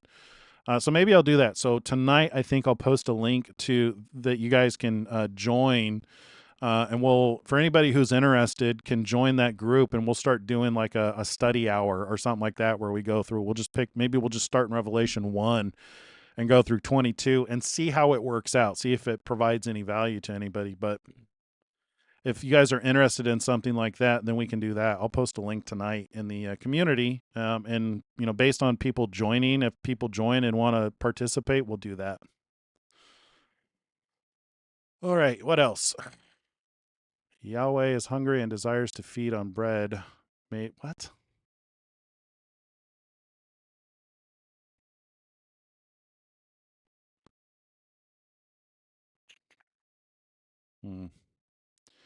Yeah, James, I don't know what you're saying, but it does. I agree with Fury. It sounds weird. What do you think about the Epstein texts? Was he trying to get Donald locked up or something? Are you referring to the letters that were kind of making the rounds around social media that were basically manipulated to make it look like Donald Trump was involved in Epstein? Everything I'll just give you the short answer. Everything I've seen so far is either made up or just been a lie. I haven't seen any evidence that Donald Trump did anything untoward. So I don't believe he's the pedophile they're making him out to be. Baruch and Esdras, too, have a great black eagle crashing to the ground. I think it's the USA. Yeah, I've talked about the eagle in Esdras. If you look at the video that's pinned to our channel, at the end of that video, I talk about. Matter of fact, it's even in this timeline here. I think. I think it's at the end of this.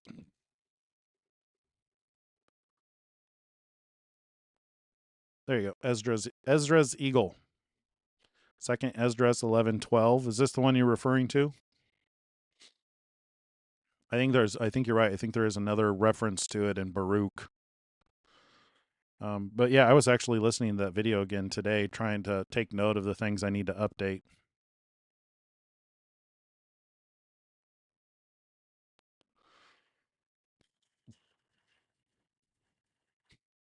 All right. Well, I think we're starting to go down some.